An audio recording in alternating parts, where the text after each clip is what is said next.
Death note के अंदर क्या कुछ नहीं है। आखिरकार उसी से ही तो लोगों की एनिमे और मांगा की जर्नी स्टार्ट होती है। सो टेक्निकली देखा जाए तो इसका एनिमे और मांगा की दुनिया में बहुत ही इंपॉर्टेंट रोल है। लेकिन डेथ नोट खत्म होने के बाद लोग उसी लेवल का, उसी टाइप का कोई एनिमे या फिर मांगा ढूंढ नहीं पाते, क्योंकि जो एक्चुअली वर्दी टाइटल्स है वो किसी लिस्ट के नीचे दबे हुए होते हैं। और इसका सबसे बड़ा कारण है कि ये हाईली इंटेलिजेंट स्टोरीज सबके बस की बात नहीं होती, क्योंकि उसमें हमें खुद का दिमाग यूज करना पड़ता है उस स्टोरी को समझने के लिए, उसके पीछे का मीनिंग समझने के लिए, और वो दिमाग सबके पास नहीं होता। लेकिन अगर आप वैसे ही कुछ एनिमे या फिर मांगा के खोज में हो तो आप सही वीडियो पे आए हो। तो लिस्ट को शुरू करें। इस लिस्ट की स्टार्टिंग करते हैं प्लैटिनम एंड से। मैं प्लैटिनम एंड से इस लिस्ट की स्टार्टिंग इसलिए कर रहा हूं क्योंकि ये मांगा डेथ नोट के क्रिएटर्स ने ही बनाया है। और एनिमे फैंस डरिए मत, क्योंकि इसका एनिमे एडेप्टेशन भी लास्ट ईयर ही रिलीज हो चुका है। इसमें भी आपको डेथ नोट जैसे ही साइकोलॉजिकल चीजें देखने को मिलेंगी with a twist of fantasy. Mirai Kakehashi एक ऐसा लड़का है जिसने अपनी पूरी जिंदगी हालाकी में बिताई है, और जिस दिन वो अपनी जान देने के लिए जाता है तब उसी वक्त एक गार्डियन एंजल उसके सामने आके उसको बोलती है कि भाई देखो, तुम अपनी जान मत दो, मेरे पास एक तुम्हारे लिए अच्छी ऑफर है। मैं तुम्हें बहुत सारी सुपर पावर्स दे दूंगी, लेकिन उसके बदले में तुम्हें एक गेम में पार्टिसिपेट करना पड़ेगा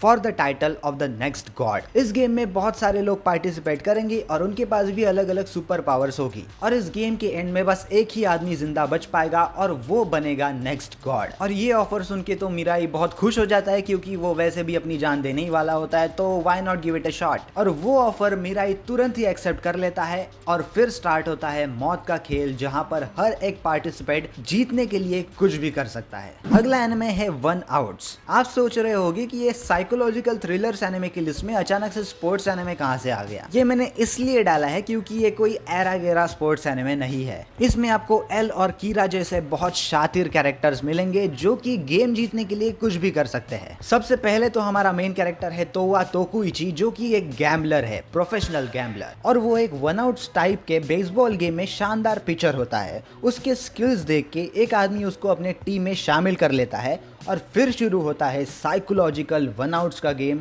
जो कि आपको हर एक एपिसोड में खतरनाक हाई स्टेक्स गेम दिखाएगा और आपको कंटिन्यूअस एंड तक एक्साइटेड रखेगा। और हाँ, इसका एनिमे और मांगा दोनों अवेलेबल है, सो आप चूज कर सकते हो आपको क्या पसंद है। अगला एनिमे है लायर गेम। इस स्टोरी में हमें दो कैरेक्टर्स मिलते हैं, नाओ कानाजाकी एंड शिनिची आकियामा, जिनके गोल्स तो सेम है लेकिन मॉरल्स अलग अलग। यही कुछ सिमिलर चीज हमें डेथ नोट में भी देखने को मिलती है, जहां पर एल और कीरा दोनों अलग अलग मॉरल्स के साथ सेम ही चीज के लिए लड़ रहे होते हैं, और वो है क्रिमिनल्स को खत्म करना। इसमें हमारा एक कैरेक्टर है पूरे सच्चे मन का, कभी ना झूठ बोलने वाला कैरेक्टर, और दूसरी तरफ है एकदम हलकट नालायक टाइप का कॉन आर्टिस्ट। और आगे जाकर दोनों कुछ ऐसे गेम में फंस जाते हैं जहां पर दोनों को एक दूसरे की हेल्प लेकर ऊपर जाना पड़ता है, and it gets interesting with every new episode. So make sure to watch liar's game. अगला एनिमे है आकुमेत्सु। कीरा की तरह ही इसमें हमारा मेन कैरेक्टर है हाजामा शो, जो कि दुनिया में जस्टिस और इक्वालिटी लाने के लिए खुद काम करना स्टार्ट करता है। इसमें हाजामा के पास कोई पावरफुल डेथ नोट तो नहीं है, लेकिन उसके पास उससे भी कुछ अच्छी पावर है, और वो है क्लोनिंग एबिलिटी, जिससे कि वो एक ही टाइम पर दो जगह पर प्रेजेंट रह सकता है। काफी बढ़िया है ना। इसी पावर का यूज करके वो अलग अलग मिशंस करता है। इतना ही नहीं, लेकिन अपने बंदे के पास एक कूल सा मास्क भी है जिससे वो अपना चेहरा छुपाता है, और असलियत में तो वो नॉर्मल सा एक हाई स्कूल में पढ़ने वाला लड़का है।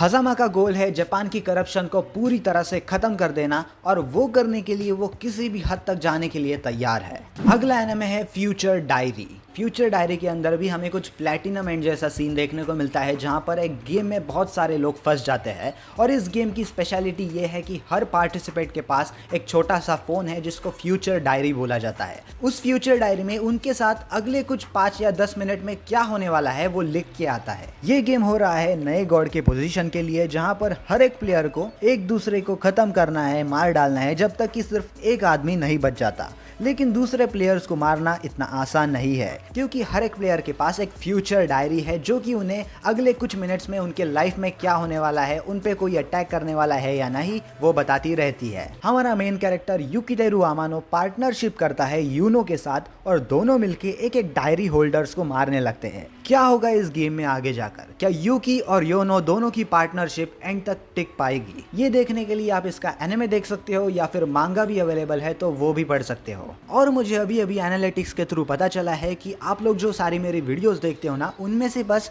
0.9% लोग इस चैनल को सब्सक्राइब्ड है। सच में ऐसा कैसे चलेगा यार, आपका ही सपोर्ट तो मेरा सब कुछ है। तो प्लीज़ सब्सक्राइब कर दो और इस वीडियो को लाइक भी कर देना। तो चलिए आगे बढ़ते हैं इस लिस्ट में, और अगला एनिमे है कागुया-सामा लव इज़ वॉर।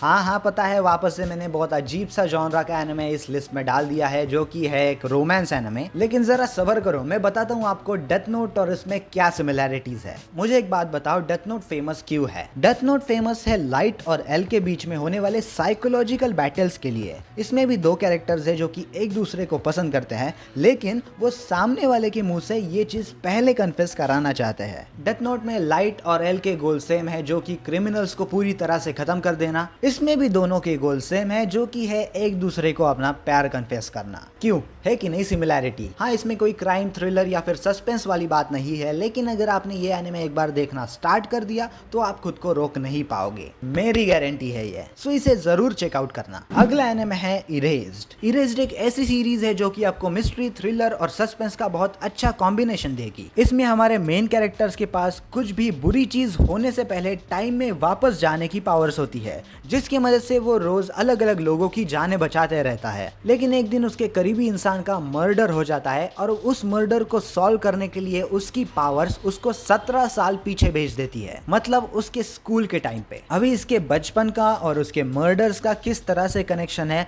इसी मिस्ट्री पे फोकस करके ये पूरी सीरीज आगे बढ़ती है। हर एक एपिसोड आपको अगला एपिसोड देखने के लिए उकसाएगा, तो शायद आप ये सीरीज एक रात में ही खत्म कर दोगे। I have faith in you, you can do it in one night. अगला एनिमे है मोरियार्टी द पैट्रियट। हाँ, ये वही शेरलॉक होम्स के बुक का विलन मोरियार्टी है, और सिर्फ मोरियार्टी नहीं, लेकिन इसमें शेरलॉक भी है। लेकिन फिर इस सीरीज का नाम मोरियार्टी क्यों रखा है? क्योंकि इस सीरीज के अंदर मोरियार्टी एक एक्चुअली में अच्छा आदमी है। इसका मतलब ये नहीं कि शेरलॉक बुरा आदमी है, दोनों के गोल सेम है लेकिन रास्ते अलग अलग। इसमें मोरियार्टी का गोल है सोसाइटी के क्लास सिस्टम को खत्म कर देना, लेकिन ये करने के लिए उसे कानून खुद के हाथ में लेना पड़ता है। और फिर एंट्री होती है शेरलॉक होम्स के एनिमे वर्जन की, जो कि मोरियार्टी को पकड़ने के लिए उसके पीछे लगता है। और फिर डेथ नोट की तरह ही इन दोनों के बीच में होने वाली साइकोलॉजिकल बैटल, एक्शन और सस्पेंस ही सीरीज का फोकस पॉइंट है। तो कब देखना स्टार्ट कर रहे हो एनिमे वर्जन के शेरलॉक और मोरियार्टी को? अगला और सेकंड नंबर पे टाइटल है डाउट।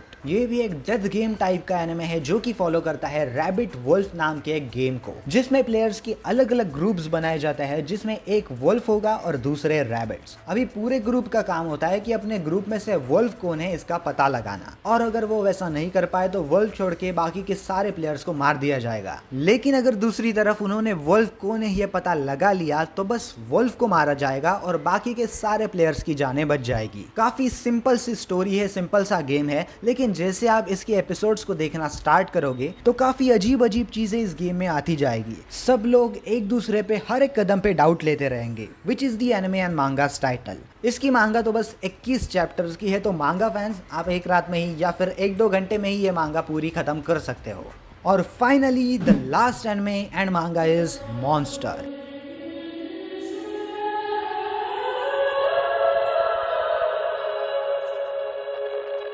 ये बहुत ही कंट्रोवर्शियल ओपिनियन है, लेकिन in my opinion monster is one of the best anime and मांगा ऑफ ऑल टाइम। कुछ लोगों को ये बहुत ओवररेटेड लगता है, बट इट्स देयर चॉइस। हमारी स्टोरी फॉलो करती है केंजो तेनमा को, जो कि एक माहिर न्यूरो सर्जन है। एक दिन हॉस्पिटल में दो लोग एक साथ अर्जेंट सर्जरी कराने के लिए आ जाते हैं।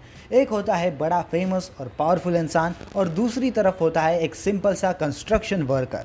हॉस्पिटल के मालिक का तेनमा को कॉल आता है और वो बोलता है कि तुम्हें सिर्फ बड़े हस्ती की सर्जरी करनी है। वो वैसे ही करता है, और सर्जरी से बाहर आने के बाद उसको पता लगता है कि वो वर्कर सर्जरी ना होने के कारण मर चुका है। ये चीज़ उसको बहुत दिन तक सताती रहती है और उसके मन और दिमाग को खाती रहती है। और कुछ दिनों बाद वापस से वैसी ही सिचुएशन आती है उसके हॉस्पिटल में, और उसे एक टाउन मेयर पे ऑपरेट करने के लिए बोला जाता है, बजाय दूसरे पेशेंट के, जो कि एक 12 साल का छोटा सा लड़का है जिसके सिर में गोली लगी है। लेकिन इस बार तेनमा मालिक की नहीं लेकिन अपने मन की सुनता है और उस बच्चे पे सर्जरी करके उसकी जान बचा लेता है।